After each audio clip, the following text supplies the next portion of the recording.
नमस्कार। Previous year question paper की श्रेणी में आज हम बात करेंगे यूजी नेट जनवरी परीक्षा 2017 का तृतीय प्रश्न पत्र। इससे पहले 2006 से लेकर 2017 तक हम कंप्लीट कर चुके हैं। चलिए स्टार्ट करते हैं। प्लीज़ वीडियो को लाइक कीजिएगा, शेयर कीजिएगा और सब्सक्राइब कीजिएगा। चलिए स्टार्ट करते हैं। आज का पहला क्वेश्चन राजनीतिक सिद्धांत से संबंधित। निम्नलिखित में से यह किसने कहा है कि राजनीतिक सिद्धांत का एक महत्वपूर्ण कार्य केवल राजनीतिक व्यवहार को दर्शाना नहीं बल्कि यह वह भी दर्शाना होता है कि इसका अर्थ है कि दर्शाने के लिए कि किसी प्रथा का क्या अर्थ है अथवा इसका क्या अर्थ होना चाहिए। राजनीतिक सिद्धांत उसको बदल सकता है वह है। तो उसका आंसर हो जाएगा जी एच सेवाइन के द्वारा कहा गया था। जी एच सेवाइन ने अपनी पुस्तक ए हिस्ट्री ऑफ पॉलिटिकल थ्योरी 1937 में कहा था कि राजनीतिक सिद्धांत एक महत्वपूर्ण कार्य केवल राजनीतिक व्यवहार को दर्शाना नहीं बल्कि यह भी दर्शाना होता है कि इसका क्या अर्थ है।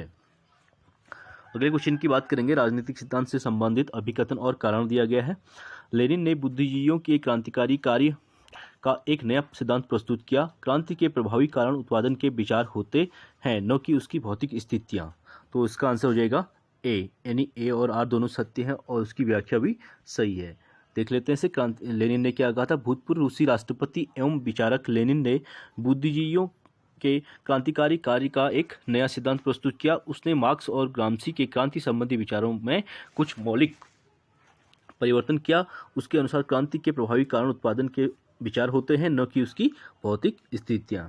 नेक्स्ट क्वेश्चन की बात करेंगे। निम्नलिखित में से यह किसने घोषणा की थी कि मेरे लिए आचार, नैतिकता और धर्म विनिमय पद हैं। धर्म के संदर्भ में बिना एक नैतिक जीवन रेत पर निर्मित भवन के समान है।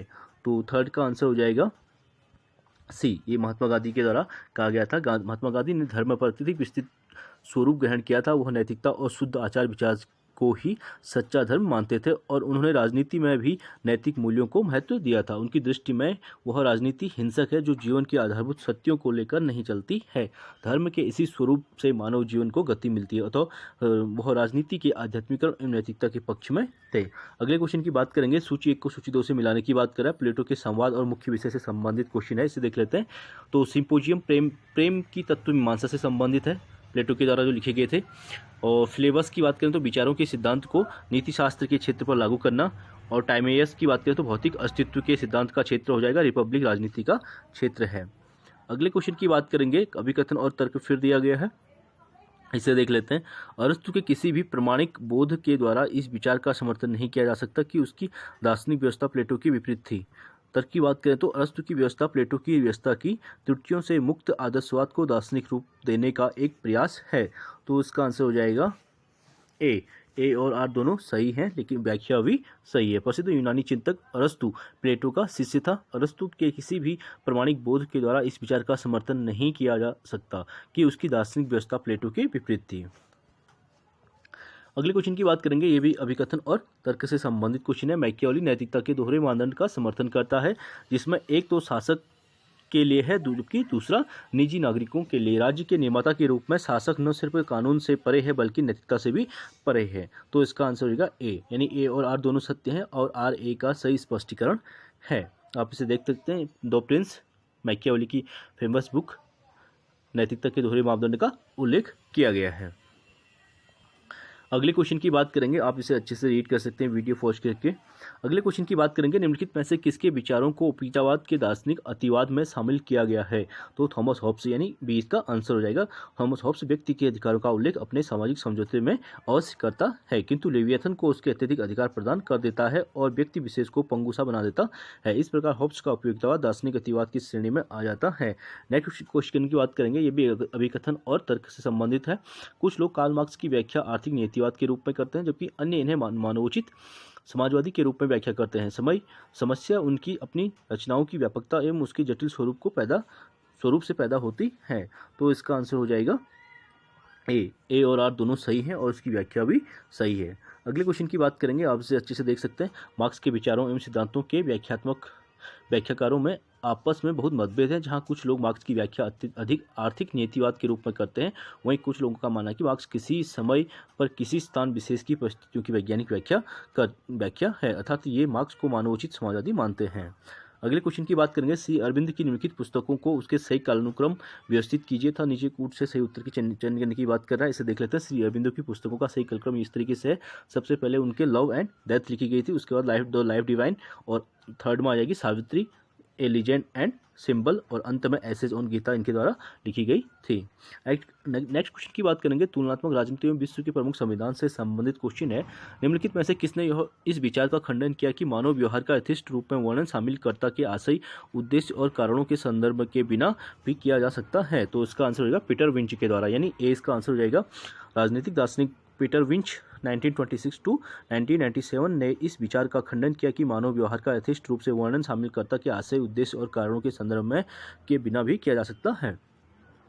अगले क्वेश्चन की बात करेंगे, वर्ष 1960 में ऑलमंड तथा पॉवेल द्वारा संरचनात्मक प्रकार्यात्मक का अनुप्रयोग निम्नलिखित में से किसका अनुप्रयोग था? तो इसका आंसर हो जाएगा ए, ईस्टर्न की राजनीतिक व्यवस्था का ढांचा का प्रयोग था। आप इसे देख सकते हैं। अगले क्वेश्चन की बात करेंगे, अर्थशास्त्र जो है मूल्य मुक्त है, परंतु राजनीतिक अर्थव्यवस्था 18वीं सदी के वैचारिक पराजय के संदर्भ में शुरू होती है, यह निम्नलिखित में से किसकी टिप्पणी है?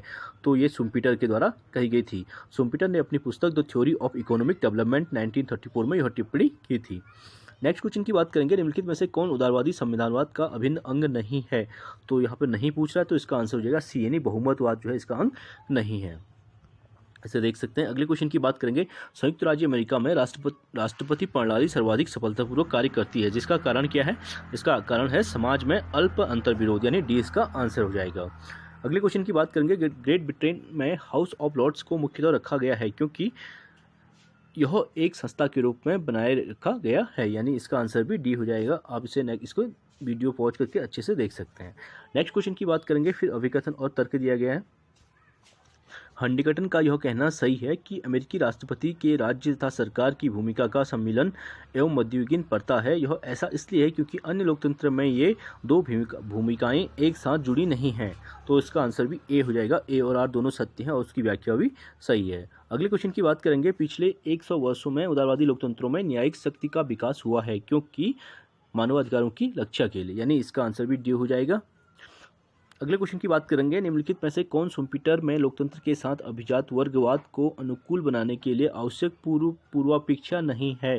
तो यह एक सुव्यवस्थित दलीय प्रणाली है, यानी इसका आंसर भी डी हो जाएगा। शुम्पीटर के अनुसार लोकतंत्र के साथ अभिजात वर्गवाद को अनुकूल बनाने के लिए एक सुव्यवस्थित दलीय प्रणाली पूर्वापेक्षा नहीं है। शुम्पीटर की रचना कैपिटलिज्म, सोशलिज्म एंड डेमोक्रेसी 1947 के अनुसार लोकतंत्र एक ऐसी संस्थात्मक व्यवस्था है जिसमें नेता लोगों के वोटों के लिए प्रतिस्पर्धा करते हैं। उनके अनुसार लोकतंत्र बाजारवादी साम्यवादी साम्यावस्था की भांति है जिसमें नेता अधिक से अधिक वोटों की खरीद करता है तथा मतदाता उस व्यक्ति या दल को वोट देते हैं जिसमें उन्हें अधिकतम लाभ हो।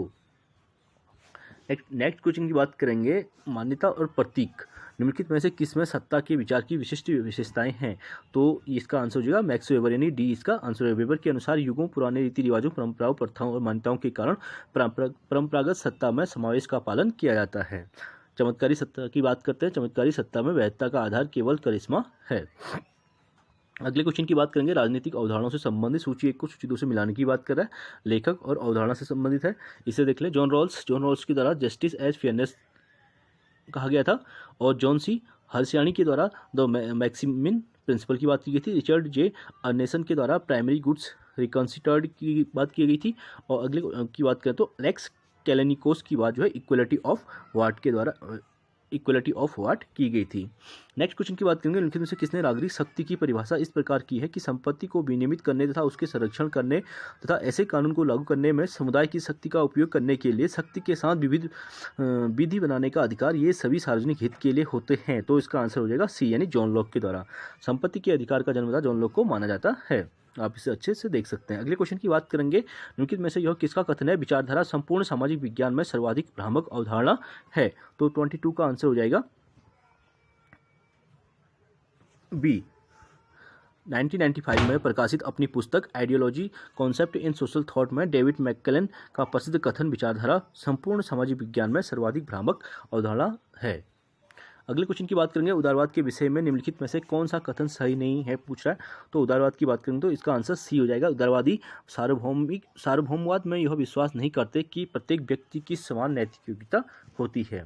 आप इसे देख सकते हैं। अगले क्वेश्चन की बात करेंगे, निम्नलिखित में से कौन इस बात से सहमत थे कि किसी सभ्य समुदाय के किसी सदस्य के ऊपर अधिकृत रूप में शक्ति का उपयोग करने का एकमात्र उद्देश्य अन्य को नुकसान पहुंचाने से रोकना है? तो इसका आंसर होगा जॉन स्टुअर्ट मिल। J.S. मिल के द्वारा 19वीं सदी में प्रसिद्ध अंग्रेज विचारक जॉन स्टुअर्ट मिल नकारात्मक स्वतंत्रता का समर्थक है। मिल इस बात से सहमत थे कि किसी सभ्य समुदाय के किसी सदस्य के ऊपर अधिकृत रूप से शक्ति का उपयोग करने का एकमात्र उद्देश्य अन्य को नुकसान पहुंचाने से रोकना है। अगले क्वेश्चन की बात करेंगे, पर्यावरण संबंधी हरित दलों का उद्भव निम्नलिखित में से किससे हुआ था? तो नवीन सामाजिक आंदोलन से हुआ था। इसका आंसर डी हो जाएगा। नेक्स्ट क्वेश्चन की बात करेंगे, डुवर्जर के सिद्धांत के अनुसार द्विदलीय प्रणाली निम्नलिखित में से किससे उभर कर आई है? तो इसका आंसर बहुसंख्यकवादी राजनीतिक प्रणाली यानी डी हो जाएगा। डुवर्जर ने अपनी पुस्तक पॉलिटिकल पार्टीज में दल पद्धतियों और निर्वाचन प्रणालियों में घनिष्ठ संबंध माना है। उनके अनुसार निर्वाचन प्रणालियों का दल प्रतिनिधियों के क्रमिक विकास में नियामक प्रभाव रहता है। डुवर्जर के सिद्धांत के अनुसार द्विदलीय प्रणाली बहुसंख्यकवादी राजनीतिक प्रणाली से उभर कर आई है। नेक्स्ट क्वेश्चन की बात करेंगे, राजनीतिक संस्कृति की अवधारणा का सबसे पहले प्रयोग निम्नलिखित में से किसने किया था? तो ये ग्रेबियल ऑलमंड के द्वारा राजनीतिक संस्कृति शब्द का सबसे पहले प्रयोग किया गया था। The civic culture, political attitude and democracy in 5 nation, ये मोस्ट इंपोर्टेंट बुक है इनकी। इसी के माध्यम से उन्हें राजनीतिक संस्कृति की बात इसमें की गई थी। अगले क्वेश्चन की बात करेंगे, निम्नलिखित में से कौन सी स्थिति निर्धारण राजनीतिक संस्कृति को मूल प्रकार का भाग नहीं है? तो इसका आंसर है वैयक्तिक स्थिति निर्धारण यानी डी इसका आंसर हो जाएगा। नेक्स्ट क्वेश्चन की बात करेंगे, राजनीतिक विकास में प्रगतिवादी तुलनावादी निम्नलिखित में से किस पर बल नहीं देते हैं? तो इसका आंसर होगा डी यानी आधुनिकीकरण पर। अगले क्वेश्चन की बात करेंगे, आधुनिकीकरण और अपक्षय के सिद्धांत का निर्माता निम्नलिखित में से कौन है? तो इस एसपी हंटिंगटन को आधुनिकीकरण और अपक्षय के सिद्धांत का निर्माता माना जाता है। एसपी हंटिंगटन ने 1965 में प्रकाशित अपनी पुस्तक political development and political decay में आधुनिकीकरण और अपक्षय का सिद्धांत दिया था। अगले क्वेश्चन की बात करेंगे, भारतीय संविधान से संबंधित वर्ष 1946 में की अंतरिम सरकार के संबंध में निम्नलिखित में से क्या सही नहीं है पूछ रहा है? तो इसका आंसर हो जाएगा ए यानी पंडित जवाहरलाल नेहरू प्रधानमंत्री कार्यकारी परिषद के अध्यक्ष थे, ये रॉन्ग हो जाएगा। अगले क्वेश्चन की बात करेंगे, उत्प्रेषण लेख के संबंध में निम्नलिखित में से कौन सा कथन सही नहीं है? तो 32 का आंसर हो जाएगा बी। किसी उच्च न्यायालय की खंडपीठ उसी उच्च न्यायालय की खंडपीठ को याचिका दायर कर सकती है, ये रॉन्ग हो जाएगा, जबकि इसमें नहीं कर सकती है। आर्टिकल 226 के अनुसार अनुच्छेद 32 में किसी भी बात के होते हुए प्रत्येक उच्च न्यायालय को उन राज्य क्षेत्रों में सर्वत्र उनके संबंध में वह अपनी अधिकारिता का प्रयोग करता है। अगले क्वेश्चन की बात करेंगे, निम्नलिखित में से किस मामले में भारत के उच्चतम न्यायालय ने अविरत परमादेश के सिद्धांत का प्रयोग किया? तो 33 की बात करेंगे तो इसका आंसर हो जाएगा सी। विनीत नारायण बनाम भारत संघ 1973 मामले में भारत के उच्च न्यायालय ने अविरत परमादेश के सिद्धांत का उपयोग किया था। नेक्स्ट क्वेश्चन की बात करेंगे, पॉकेट वीटो का उपयोग करने वाले भारत के पहले राष्ट्रपति थे? तो पॉकेट वीटो सबके द्वारा जो प्रयोग सबसे पहले प्रयोग की गई थी वो ज्ञानी जैल सिंह 1986 में भारतीय डाक संशोधन अधिनियम के संबंध में की गई थी, यानी इसका आंसर भी डी हो जाएगा, ज्ञानी जैल सिंह के द्वारा। अगले क्वेश्चन की बात करेंगे, निम्नलिखित में से यह किसने कहा कि भारतीय संघवाद एक नए प्रकार का संघ है, अपनी विशिष्ट आवश्यकताओं को पूरा करने वाला है? तो संघवाद की बात ग्रेनुला ऑस्टिन के द्वारा की गई थी। नेक्स्ट क्वेश्चन की बात करेंगे, आदि अम्बेडकर समाज आंदोलन किस राज्य से संबंधित है? तो इसका आंसर हो जाएगा बी यानी पंजाब राज्य से। आदि अम्बेडकर समाज आंदोलन 1920 पंजाब राज्य से संबंधित है। अगले क्वेश्चन की बात करेंगे, निम्नलिखित में से कौन जम्मू कश्मीर के लिए संभाषणकर्ता समूह के अध्यक्ष थे? तो यानी दिलीप पडगांवकर जो है, यानी 20 का आंसर हो जाएगा। दिलीप पडगांवकर की अध्यक्षता में 3 सदस्यीय संभाषणकर्ता समूह 13 अक्टूबर 2010 को जम्मू कश्मीर में गठित हुआ था। नेक्स्ट क्वेश्चन की बात करेंगे, निम्नलिखित में से कौन सा कथन पी.के. थुंगन समिति के गठन के विषय में सही है? तो पी.के. थुंगन समिति जो पंचायती राज से संबंधित है, इसके बारे में सही और गलत पूछ रहा है, तो इसका आंसर हो जाएगा ए। जिला आयोजना में आवश्यक राजनीतिक तथा प्रशासकीय संरचना के प्रारूप पर विचार करना, यानी ए इसका राइट हो जाएगा। अगले क्वेश्चन की बात करेंगे, किस वर्ष भारतीय कम्युनिस्ट पार्टी मार्क्सवादी एक पृथक राजनीतिक पार्टी के रूप में उभर कर आई थी? तो 39 का आंसर की बात करेंगे तो इसका बी हो जाएगा। भारतीय कम्युनिस्ट पार्टी यानी मार्क्सवादी का उदय साम्यवादी दल के उग्रपंथी धड़े के द्वारा क्रांति के मार्ग को अस्वीकृत कर देने के परिणामस्वरूप 1964 में हुआ था। अगले क्वेश्चन की बात करेंगे, सूची 1 को सूची 2 से मिलाने की बात कर रहा है, इसे देख लेते हैं। इसका आंसर जाएगा ए। रुदल बनाम बिहार राज्य का संबंध जो है किससे है? इसका मौद्रिक मुआवजा दिया जाने से संबंधित है। और एडीएम बजबलपुर बनाम शिवकांत शुक्ल का संबंध बी का जो है फोर्थ हो जाएगा जीने के अधिकार से संबंधित है। और भारत संघ बनाम नवीन जिंदल की बात करेंगे तो इसका आंसर फर्स्ट तिरंगा फहराने का अधिकार जो है भारत संघ बनाम नवीन जिंदल से हो जाएगा। और अंतिम में भारत संघ बनाम एसोसिएशन फॉर डेमोक्रेटिक रिफॉर्म की बात करेंगे तो इसका आंसर जो है चुनाव हेतु उम्मीदवारों के पूर्वव्रत जानने का अधिकार, यानी दूसरा इसका आंसर हो जाएगा। अगले क्वेश्चन की बात करेंगे, निम्नलिखित में से किसने भारत में राजनीति की महत्वपूर्ण तथा रचनात्मक भूमिका का वर्णन किया विकास के भारतीय मॉडल के रूप में किया है? तो इसके आंसर रजनी कोठारी के द्वारा। रजनी कोठारी ने अपनी पुस्तक भारत में राजनीति कल और आज 1970 में भारत में राजनीति की महत्वपूर्ण तथा रचनात्मक भूमिका का वर्णन किया विकास के भारतीय मॉडल के रूप में। अगले क्वेश्चन की बात करेंगे, सूची 1 को सूची 2 से फिर मिलाने की बात करा, इसे देख लेते हैं। इसमें सहस्त्राब्दी विकास लक्ष्य रिपोर्ट जो है 2011 में आई थी।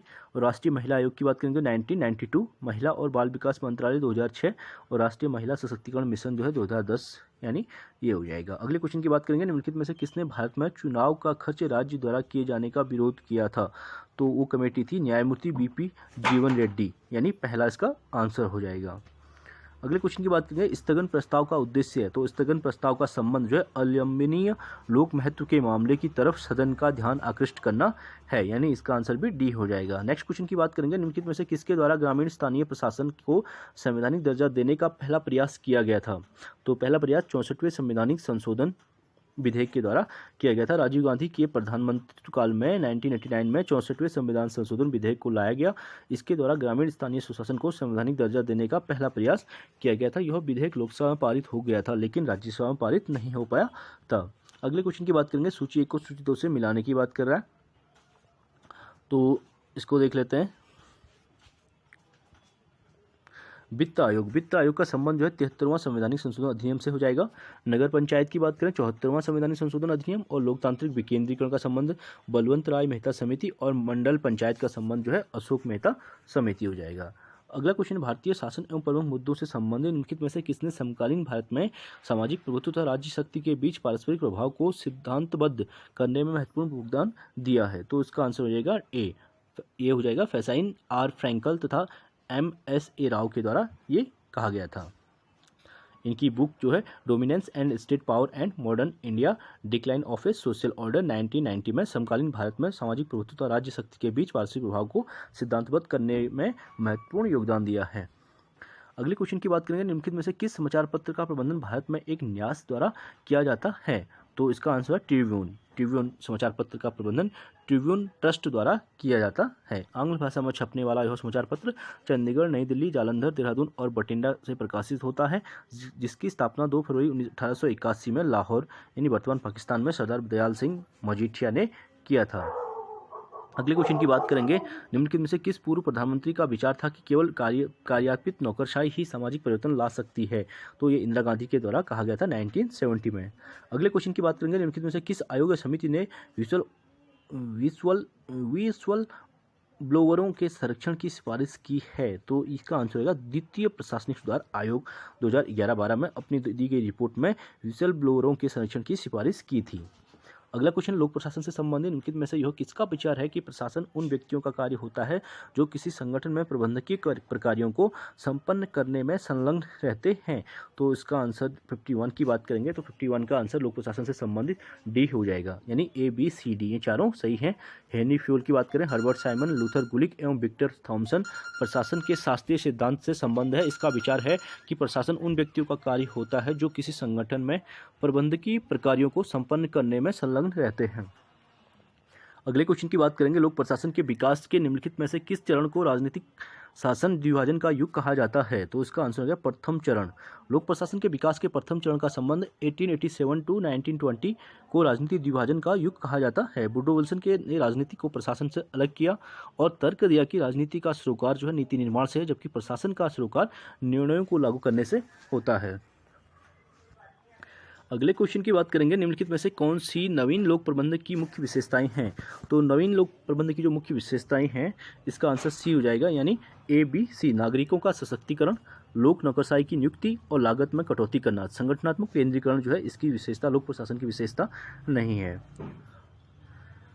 नवीन लोक प्रबंधन की अवधारणा 1980 के दशक में उत्तरार्ध में डेविड ओसबर्न और टेड गैबलर ने अपनी पुस्तक रिवोटिंग गवर्नमेंट 1992 में प्रकाश में लाया। इसकी मुख्य विशेषताएं नागरिकों का सशक्तिकरण, लोक नौकरशाही की नियुक्ति एवं लागत में कटौती करना है। अगले क्वेश्चन की बात करेंगे, मानव संबंध सिद्धांत में स्क्विलर है। तो स्क्विलर का संबंध जो है वह व्यक्ति जो दूसरों के बारे में हानिकारक जानकारी पर्यवेक्षक को देता है उसे स्क्विलर कहा जाता है। लॉर्ड मेयो ने के मानव संबंध सिद्धांत के मुताबिक स्क्विलर वह व्यक्ति है जो दूसरों के बारे में हानिकारक जानकारी पर्यवेक्षक को देता है। हॉथॉर्न प्रयोग का प्रारंभ प्रकाश प्रयोगों से हुआ जिन्होंने स्पष्ट किया कि उत्पादन केवल भौतिक परिस्थितियों से ही प्रभावित नहीं होता। अगले क्वेश्चन की बात करेंगे, सूची 1 को सूची 2 से मिलाने की बात कर रहा है, इसे देख लेते हैं। प्रोवर्स ऑफ एडमिनिस्ट्रेशन की बात हर्बर्ट साइमन के द्वारा की गई थी। प्रिंसिपल ऑफ मैनेजमेंट की बात हेनरी फ्यूल के द्वारा की गई थी। फंक्शन ऑफ एग्जीक्यूटिव की बात करें तो चेस्टर आई बर्नार्ड के द्वारा, और एलिमेंट्स ऑफ पब्लिक एडमिनिस्ट्रेशन की बात मोरोस्टीन मार्क्स के द्वारा की गई थी। अगले क्वेश्चन की बात करेंगे, निम्नलिखित में से किसने बजट को लक्ष्यों की एक श्रृंखला जिसमें कीमत पर्चियां संलग्न है के रूप में परिभाषित किया था? तो इसका आंसर ए हो जाएगा, ब्लाडोस्की द्वारा। ब्लाडोस्की ने 1964 में प्रकाशित अपनी पुस्तक the politics of budgetary process में बजट को लक्ष्यों की एक श्रृंखला जिसमें कीमत पर्चियां संलग्न है के रूप में परिभाषित किया था। नेक्स्ट क्वेश्चन की बात करेंगे, निम्नलिखित में से कौन शून्य आधारित बजट का सृजन करता है? तो शून्य आधारित बजट का सृजनकर्ता जो है पीटर ए फिर के द्वारा शून्य आधारित बजट का सृजन किया गया था। पीटर ए फिर को माना जाता है। इसका विकास अमेरिका में 1969 में हुआ था और राष्ट्रपति जिमी कार्टर ने 1978 में से लागू किया। इसमें बजट तैयार करते समय विभागों की किसी भी चीज़ को पहले से मानकर नहीं चलना चाहिए और इसलिए उनको कोरे कागज की शुरुआत करनी चाहिए। अगले क्वेश्चन की बात करेंगे, निम्नलिखित में से कौन मोरोस्टीन मार्क्स के नौकरशाही के वर्गीकरण का सही अनुक्रम है? तो इसका आंसर हो जाएगा ए, यानी सबसे पहले डी आ जाएगा अभिभावक, उसके बाद बात करेंगे जाति, उसके बाद संरक्षण और अंत में योग्यता की बात करेंगे। अगले क्वेश्चन की बात करेंगे, नीचे 2 कथन दिए गए हैं, इसे मिलाने की बात करें। अभिकथन और तर्क दिया गया है। किसी संगठन में आदेश की एकता का हमेशा सख्ती से पालन नहीं किया जा सकता। कर्मचारी बहुआ दोहरे प्रशासनिक नियंत्रण तथा तकनीक के अधीन होते हैं। तो इसका आंसर हो जाएगा 59 की बात करेंगे तो ए, किसी संगठन में आदेश की एकता का हमेशा सख्ती से पालन नहीं किया जा सकता क्योंकि कर्मचारी बहुधा दोहरे नियंत्रण प्रशासनिक तथा तकनीक के अधीन होते हैं। यह फ्यूल का सिद्धांत है। फ्यूल के अनुसार एक ही व्यक्ति या विभाग के ऊपर जब 2 अधिकारी सत्ता का उपयोग करते हैं तो गड़बड़ी पैदा होने लगती है। ऐसी स्थिति के चलते अव्यवस्था में वृद्धि होती है। ई शासन की अगला क्वेश्चन है, ई शासन से संबंधित है डी, यानी इसका आंसर हो जाए लागत दक्ष, पारदर्शी, इसमें समय की बचत होती है, अनुक्रियात्मक होता है। अगले क्वेश्चन की बात करेंगे, अंतर्राष्ट्रीय संबंधों से संबंधित है। निम्नलिखित में से किस व्यवस्था की कल्पना मार्टिन कापलान ने नहीं की थी? तो इसका आंसर हो जाएगा डी, यानी एक ध्रुवीय प्रणाली की व्यवस्था मार्टिन कापलान के द्वारा अंतर्राष्ट्रीय राजनीति की व्यवस्था सिद्धांत के तहत शक्ति संतुलन मॉडल का प्रतिपादन अपनी पुस्तक system and process in international politics 1957 किया, जिसमें उन्होंने एक ध्रुवीय प्रणाली की कल्पना नहीं की थी। निम्नलिखित में से कौन शक्ति संतुलन की तकनीक नहीं है? शक्ति संतुलन की जो तकनीकी नहीं है वो अनुनय की विधियां नहीं है, यानी इसका आंसर भी सी हो जाएगा।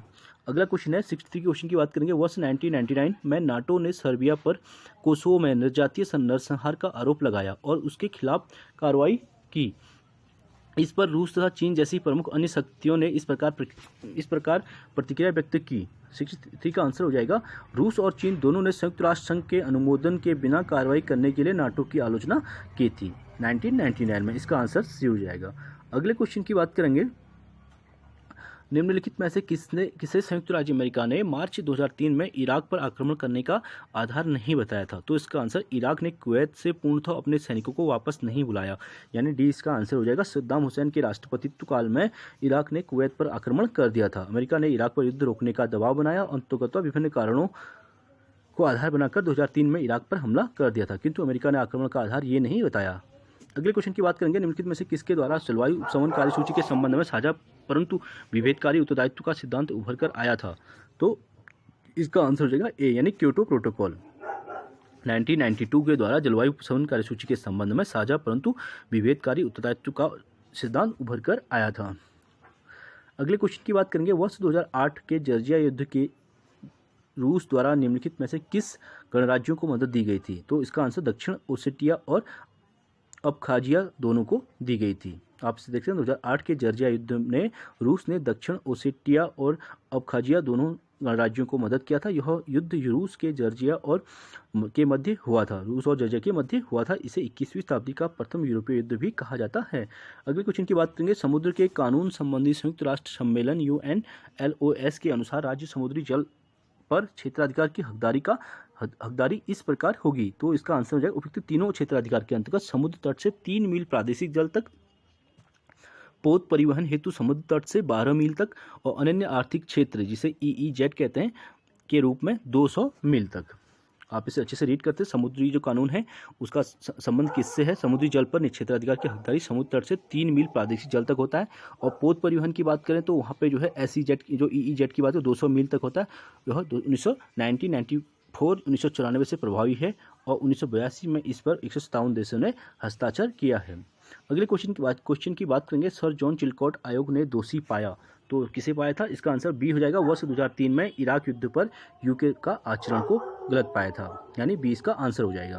अगले क्वेश्चन की बात करेंगे। वाशिंगटन कंसेंसस निम्नलिखित में से क्या नहीं है? तो क्या नहीं है पूछ रहा है, तो इसका आंसर होगा राज्य द्वारा नियंत्रित बाजार व्यवस्था, यानी डी इसमें रॉन्ग हो जाएगा।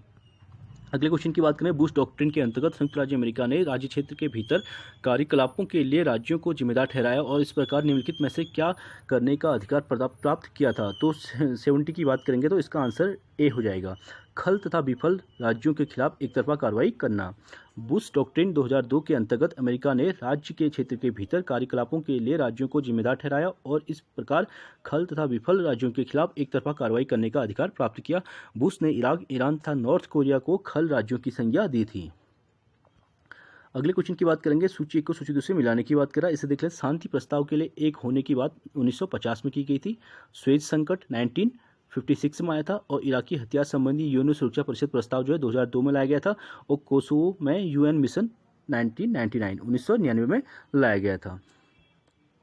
अगले क्वेश्चन की बात करेंगे। ये भी सूची 1 के सूची 2 से मिलाने की बात करा। इसे देख लेते हैं। सबसे पहले पारंपरिक हथियार कटौती संधि 1990 में लाई गई थी। सामरिक हथियार कटौती संबंधी 1991 में लाई गई थी और सामरिक हथियार कटौती सेकेंड जो है 1993 में लाई गई थी और व्यापक परीक्षण प्रतिबंध संधि 1996 में लाई गई थी। अगले क्वेश्चन की बात करेंगे। निम्नलिखित में से किस घटना के पश्चात अमेरिका ने अफगानिस्तान में तालिबान शासन के साथ संबंध समाप्त कर दिए थे? तो इसका आंसर हो जाएगा बी, यानी केन्या तथा तंजानिया में अमेरिकी दूतावासों पर आक्रमण के बाद अमेरिका ने अफगानिस्तान से संबंध समाप्त कर लिए थे। केन्या तथा तंजानिया में अमेरिकी दूतावासों पर आक्रमण 1998 के पश्चात अमेरिका ने अफगानिस्तान में तालिबान शासन के साथ संबंध समाप्त कर दिए थे। इसमें लगभग 200 से अधिक जाने गई थी। अगले क्वेश्चन की बात करेंगे। निम्नलिखित में से किस राजनीतिक ने USSR को दुष्ट साम्राज्य की संज्ञा दी थी? तो इसका आंसर रोनाल्ड रीगन हो जाएगा। अमेरिकी राष्ट्रपति रोनाल्ड रीगन 1981 से 1989 ने USSR को दुष्ट साम्राज्य की संज्ञा दी थी। आज का अंतिम क्वेश्चन अंतर्राष्ट्रीय राजनीति और भारतीय परिप्रेक्ष्य में संबंधित क्वेश्चन है। भारत के अपारस्परिकता के सिद्धांत पर आधारित अच्छे पड़ोसी की नीति का श्रेय निम्नलिखित में से किसे दिया जाता है? तो इसका आंसर रहेगा इंद्र कुमार गुजराल को दिया जाता है। भारत के पड़ोसियों से संबंधों के संदर्भ में पूर्व विदेश मंत्री एवं पूर्व प्रधानमंत्री डॉक्टर इंद्र कुमार गुजराल की नीतियों को गुजराल डॉक्ट्रिन 1996 कहा जाता है। इन्हें भारत के अपारस्परिकता के सिद्धांत पर आधारित अच्छे पड़ोसी की नीति का श्रेय दिया जाता है। गुजराल डॉक्ट्रिन मूलतः 5 नीतियों का एक समूह है। चलिए आज के लिए इतना काफ़ी, बाकी नेक्स्ट वीडियो में करेंगे। प्लीज़ वीडियो अच्छी लगी तो लाइक कीजिए, शेयर कीजिए, सब्सक्राइब कीजिए। Thank you so much.